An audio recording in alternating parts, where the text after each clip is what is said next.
Before we start, I would like to thank you all so much for 200 subscribers. It means the world to me to see you all enjoying the content that I've been making and interacting with you guys daily. If you're not subscribed yet, here's the shameless plug to do so. My next goal is 500, so let's see if we can get to that by the end of September. I would also like to add that this ranking is my own opinion, and I know I might sound biased on a few of these rides since I did work on them for many years, but I'll try my best to give my honest opinion. Now anyways, on to the video. Six Flags New England in Agawam, Massachusetts is the oldest Six Flags park in the chain. Opening in 1870 as Gallop's Grove, and over time went through multiple name changes. Most notably is when it was renamed to Riverside Park in 1912. During this time, the park was massively expanded until it was purchased by Premier Parks in 1996 and rebranded as Six Flags New England in 2000. Over the 153 years of operation, the park has been home to 22 different coasters. I've been lucky enough to have ridden 14 of them. Starting off the list at number 14, Little Ricky's Little Twister. Opening sometime between 1949 and 1978, I know, very large gap, and closing to make room for future expansion in 1999, Little Ricky's Little Twister was an Alan Herschel Little Dipper model. While these coasters aren't anything to write home about, it was a great starter coaster for the little kids, which is what the coaster was to me when I was growing up in Massachusetts in the 1990s. Being comprised of a very simple oval layout, the coaster really didn't do much of anything. This is also the reason that it placed last on the list. After the 1999 season, it was removed and relocated to Old Indiana Fun and Water Park, along with Black Widow, where they both would never be rebuilt and were scrapped in 2002 when Six Flags sold the land. Number 13, The Great Chase. The Great Chase opened in 1996 as Rolling Thunder in the current Flashback plot of land and was relocated in 2000 to replace Little Ricky's Little Twister, as it was the newer and better of the park's two kiddie coasters. The Great Chase is an E&F Myler 16-foot outward spiral CCW model. This coaster has a little bit more to it, as it starts off with that same simple oval layout, but then adds an additional outward helix, giving it a figure 8 layout. This coaster also gives a little bit more thrill and also has a longer layout, but at the end of the day, it is still a kiddie coaster. Number 12, Gotham City Gauntlet Escape from Arkham Asylum. Opening in 2011 with one of the longest names ever given to a coaster, Gauntlet is a Mauer Wild Mouse coaster that was relocated from Six Flags Kentucky Kingdom. Originally, this was the site of the old Batman stunt show, but in the off-season of 2007, it was torn down in preparation to build the Dark Knight coaster that was set to open in the spring of 2008. Sadly, due to permit issues with the town of Agawam during construction, the park decided to stop the project altogether and disassemble the half-built coaster and send it to Six Flags Mexico, where it would open in 2009. The park then covered up the land and installed a football game on the site, and also added a slingshot attraction to the area.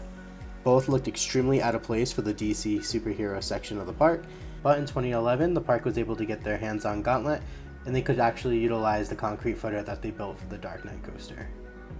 For the ride experience though, I gotta say that Gauntlet is one of the worst Wild Mouse coasters I've ever been on. The ride breaks way too hard at certain points that it could definitely knock the wind out of you if you don't brace properly. I do appreciate the park's commitment to capacity and theming though. Gauntlet opened with a moving station, which definitely helps send out dispatches a lot faster. The park added small bits of theming around the ride track, a tunnel with mist effects, and a cool multicolored paint scheme which looks great. In my opinion though, it's just not enough to make up for the bad ride experience. Number 11, Catwoman's Whip. Opening back in 2000 as Poison Ivy's Tangle Train, this Zier Tivoli coaster is a fantastic family coaster. The park did a great job letting the landscaping be the main theme of the attraction and allow it to grow in over time. One thing that a lot of people do not know about the ride is that when it first opened, it had a small little fountain inside the queue line. After Hurricane Katrina hit and destroyed Six Flags New Orleans, the park took the centerpiece off of the Catwoman's Whip flat ride at New Orleans and placed it where the fountain once stood and renamed Poison Ivy to Catwoman's Whip in 2007. The ride experience is actually quite enjoyable. The comically large trains give some really good lateral forces going around the hills and turns if you sit towards the back of the train, but it isn't anything that would scare too many kids away from it. The ride track is also littered with a bunch of trees that make for some really great interactions. For those who don't know, this is also the highest capacity ride at Six Flags New England. If the ride is properly staffed with a grouper and actually does have the line, which sometimes in the summer on the weekends it can do, it can actually get over 1100 an hour, which I have personally seen when I was the supervisor of it in 2016. Number 10, Goliath. Opening in 2012, Goliath came from Six Flags Magic Mountain in Valencia, California, where it was known as Deja Vu. Goliath was supposed to open with a new train for Premiere that featured a new 4 cross-seating configuration. Thankfully, this was delayed. Goliath ended up opening with the original Vekoma train, which featured the staggered seating. The ride opened to incredible reviews. It was either often ranked as the best ride in the park or the second best ride in the park, depending on who you spoke to. The ride did have a few issues in its opening year, but by 2013 the park really did have the ride figured out and had it running quite reliably. The ride did open a little bit late in the season due to the new train finally being delivered, but there was just one problem. It didn't work. The train was too light and was unable to consistently catch on to Lift 2. Because of this and other issues with the train, the park did decide to put the old train back on for the 2013 season, where the ride did operate with no major issues. In 2014, the park did add the new trains back on with the additional modifications, where it continued to operate until the ride's official closure in 2021. These trains were universally hated by both enthusiasts and park guests alike. The ride saw a huge decline of popularity over the years due to the extremely rough ride experience. The train did not track well on the ride, causing it to jackhammer and shift side to side, causing extreme head banging. Less than 10 years after the park added the attraction, they decided to call it quits, and not many people were too sad to see it go. If the park kept the original trains, it would have easily been in the top 3 coasters at the park, and no doubt would still be around today. I'm not gonna lie, I did give this ride a little bit of extra leeway because of the original ride experience. I personally loved Goliath when it had the original trains, but when they did switch it, it downgraded the ride so much that it made it almost unrideable for me. So I did give it a couple of little extra bonus points in there, but at the end of the day, I did have to put it pretty low on my list. Number 9, Flashback. Another coaster moved over from Kentucky Kingdom. Flashback opened in the year 2000. This Vekoma Boomerang opened as one of 3 new coasters at the park for the 2000 season. This ride gets a lot of hate, but honestly, it's pretty much in the middle of the pack as far as boomerangs go. It is a little rough and has a few rough spots, but at the end of the day, it does a great job taking care of what it needs to do. The ride has some great forces, especially when you're going backwards through the cycle, and it is the perfect coaster for kids getting into inversions. This ride was also overshadowed by Goliath for many years as being the less superior ride, but at the end of the day, it actually ended up outlasting it. Number 8, Pandemonium. Opening in 2005, this Gerstlauer spinning coaster was originally named Mr. Six's Pandemonium and had a very loose theme to the old Six Flags mascot. This spinning coaster was the first of its kind in the chain, and Pandemonium is a great family coaster. It's perfect for those guests that aren't quite ready for Thunderbolt or Flashback, but if you need a little bit more of a thrill than Catwoman's wit. The ride experience can be quite forceful, especially if you ride it unbalanced in the car. This is also the first coaster I ever got to ride on the coaster's first day of operation. Number 7, Thunderbolt. I'm not gonna lie, this one was very hard for me to place. Thunderbolt has always had a very special place in my heart as it was the very first coaster I was ever a lead of. Built in 1941, this classic wooden coaster still has the manual braking system that it opened with. While you won't see team members pulling down on large wooden poles to move the brakes like on the Coney Island Cyclone, the operator does have a series of 3 levers that allows them to manually park the train each time. This made the ride really fun to work on, strictly because you don't see that on any newer coaster anymore. But due to the braking system, it does mean that the ride can only run one train, which means very slow moving lines. The park typically does a great job taking care of this ride, minus a few bumpy sections here or there. The ride, if it's running fast, can give some really great pops of airtime and some awesome laterals, especially since the ride has very minimal banking. If it's running slow though, it is kind of boring, I'm not gonna lie, and I can understand why someone might put it a lot lower in their ranking. Overall, I do really enjoy that ride, and I do love that neon sign out front. Number 6, Joker. Alright, this is very much an unpopular opinion, but I love Joker. Joker was the first brand new coaster I ever opened as a supervisor, and it was a lot of fun to work on, and I really do enjoy riding it. I honestly just don't get the hate for these rides. Like, are they the best thing in the world? No. But are they a ton of fun and give a lot of good forces? Absolutely. The green side, or the side that's closer to the theme park, does get a lot more flips than the purple side, which is closer to Little Water Park. When the ride first opened during team member preview, if you watch the POV on Six Flags' YouTube page, that's very much how the ride ran, where you can get up to 6 to 10 flips, no problem.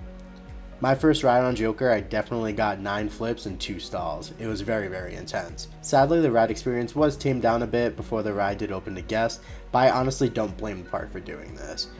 The ride can still give 2 to 4 flips on the green side and 1 to 3 flips on the purple side. Overall, the ride is a very solid attraction to the park, and I'm glad the park installed this. Number 5, Cyclone. and not Wicked Cyclone, but the original Cyclone. I honestly miss this ride so much. This ride, just like Thunderbolt, honestly means so much to me because this is the first big coaster I ever went on at Six Flags New England back in 2000. At the time, I was also scared of most coasters, to be completely honest with you, but for some reason I felt really safe on this. Over time, I learned to love this coaster more and more and more. In 2011, when I applied to Six Flags, I was assigned to the lower crew of D1, which essentially was Pandemonium and Blizzard River. At the last minute, I was asked if I wanted to switch to the upper crew, which meant that I would be assigned to Cyclone, Catapult, and Sky Coaster. Cyclone was the very first coaster I ever got to work on. When the ride closed in 2014, it was extremely sad for a lot of us that worked in the park, since that ride meant so much to many. The experience was aggressive, so aggressive that it had to be tamed down a few times in his life.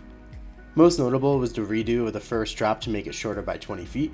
In 2011, the ride also had its first version of the RMC makeover by getting topper track added to the turnaround by the entrance and to the drop on the side of the station. This greatly smoothed out this section, but it also did eliminate the airtime on this drop. Thankfully, the first drop never lost its bite. You would get massive amounts of sharp ejector airtime if you sat in the last car of this attraction. Honestly, you felt like you were going to fall out if you didn't hold on.